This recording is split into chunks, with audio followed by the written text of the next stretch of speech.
Good day, ladies and gents, and welcome to my channel, M Square Machine Mastery. So my name is Johan Daniel.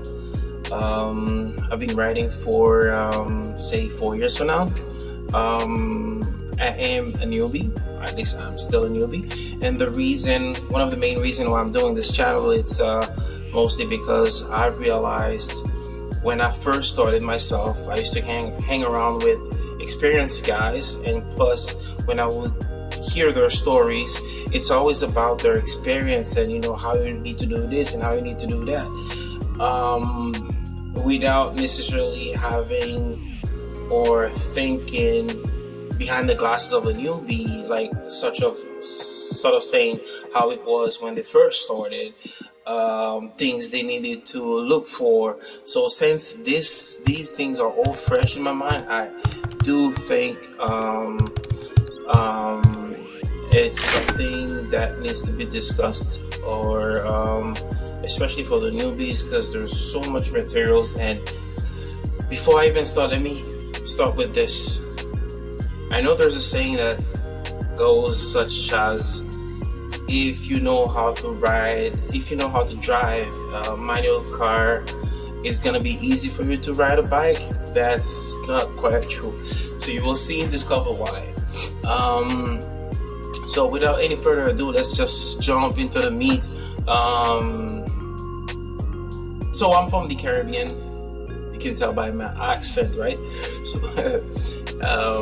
as a kid, I've always loved cars. I mean, as far as I can remember, I used to watch Formula One, NASCAR's, Le Mans, and so I mean, cars was a big thing for me, and especially where I'm from, at least back in the 80s or something, like a young guy driving a car was like, wow, I think like my dad, for instance, he has like many cars in his lot, and every single day, like, he would pick up a car, and like wherever we'd be going, people would like watch us like, wow, So then my sister was actually like, used to say to me, man, this is nothing, cars ain't nothing, and you ain't gonna be nothing up until the day you will be riding a motorcycle. She used to be a fan of motorcycles. Now we'll have the same conversation. She'll be like, no, I would rather stick with the car. Anyway, up until I turned 13 or something, that's when the idea of a motorcycle is really like sank in. My dad, for instance, used to have if I remember well, this was a green 1966 Dodge Charger, also a yellow Beetle 1975, a red 1980 Isuzu Faster, a white 1980 Toyota Crown of 78. I don't quite remember. I do think it's a 1980. Don't remember the story of that Crown, and I'm pretty sure most of you don't even know what I'm talking about. And then a 1985 Nissan Sentra, I think. Yeah, 1985 Nissan Sentra. So and later on in my life, I ended up driving at an early age. Got my first car was a Nissan Stanza, then moved up to Mini Cruiser,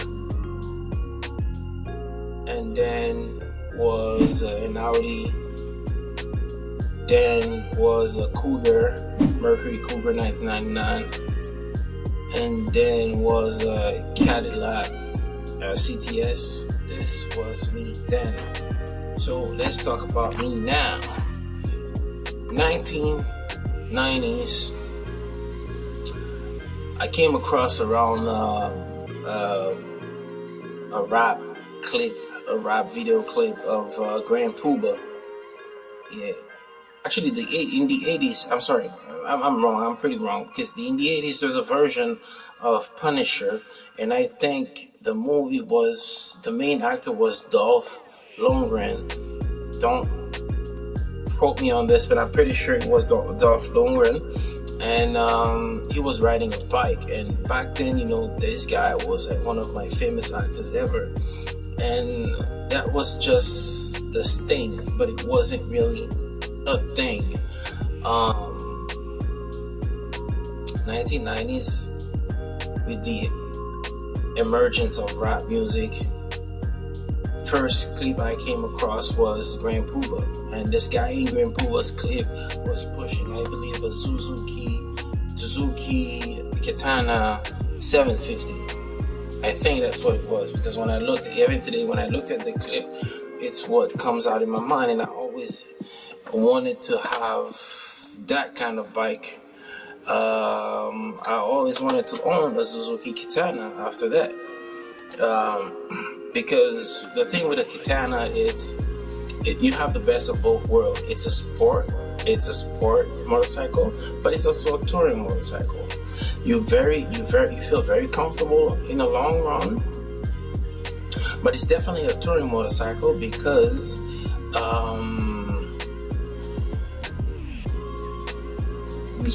it's not as twitchy as a sporty bike, and when it comes to insure it, it's less expensive, it's cheaper because it's not a sport bike. You see what I'm saying? So that's what a twist is, but it's still a 750. If you go maybe for the 600, you might even get it cheaper. You might even get a cheaper insurance, but a 750, it was quite affordable.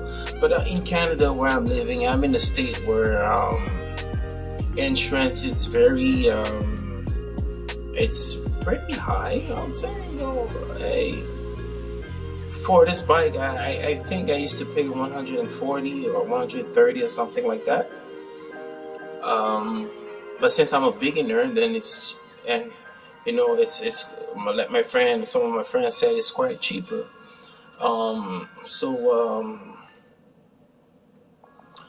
Yeah, and then after Grand Puba was the Das FX. The Das FX.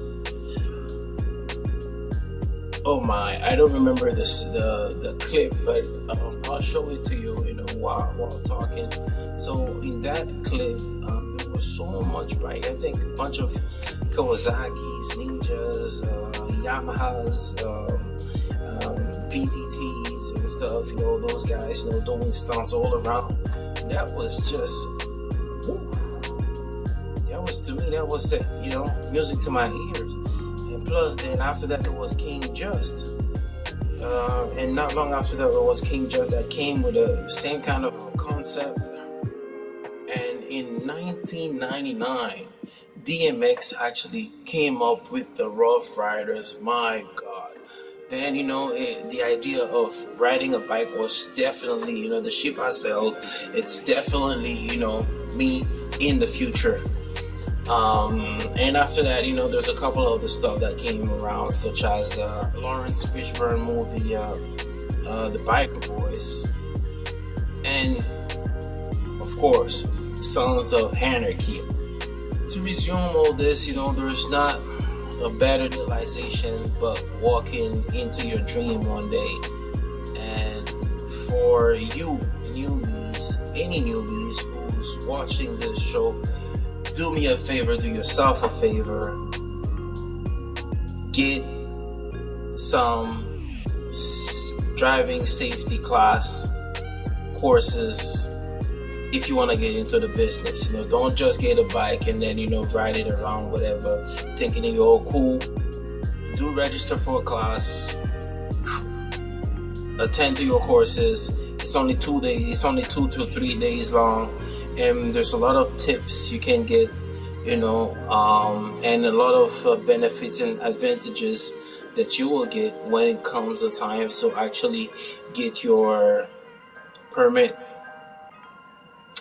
at the Ontario Services. First, if you take the course, then it'll only cost you $25. I'm saying it's this again. If you take the class and you have your certificate, it'll only cost you $25 to do the test as opposed to $75. I know for a lot of y'all, it's a lot. I mean, especially with COVID and all that. 75, 25. 25 is a quick thing. It's a quick gig, but 75 sometimes can be hard for some of y'all. And so that's the first point. And the second point depends on when you did the class. When will come, you will either say you do your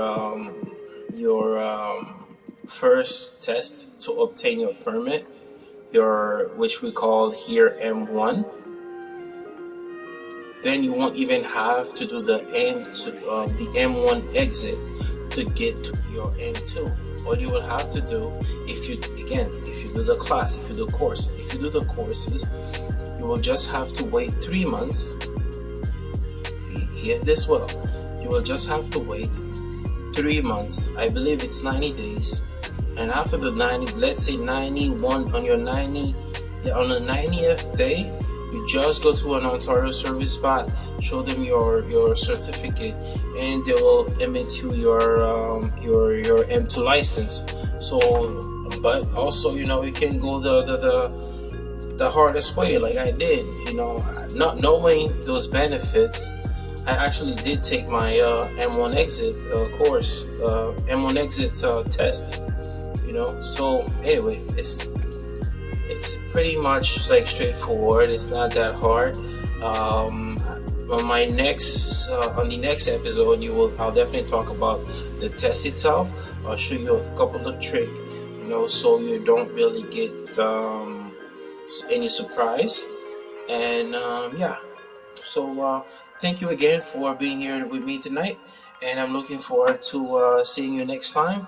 So until then, don't forget to hit that subscribe button and that like button as well. And I'll leave you on that quote. It's very important for any newbie riders or any experienced riders, any riders for all the time. That famous song of Aaliyah and DMX that is called "Make It Back in One Piece Is Out."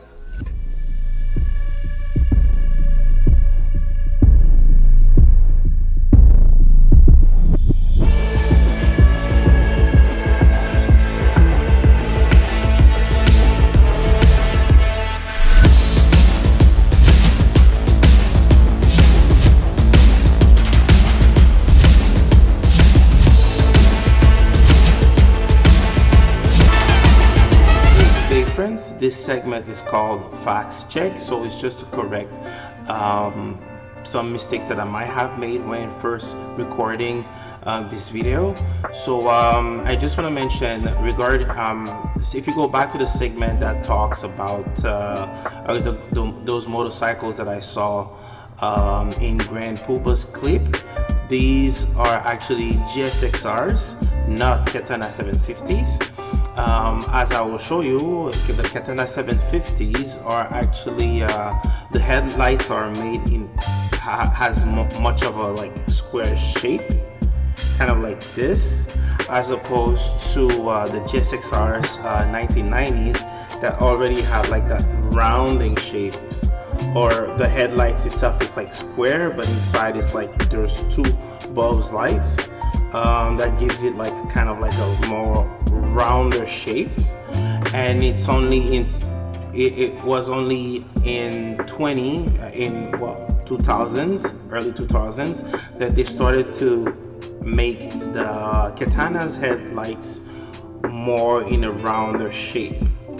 So yeah, I just wanted to bring that up to your attention. So again, as you can see, these are GSXR's 1990s, not Katana 750s. So please subscribe to the channel, and some more materials coming up by the end of the month. Help me reach as much subscribers as possible, because I'm trying to monetize this channel. And thank you for your support.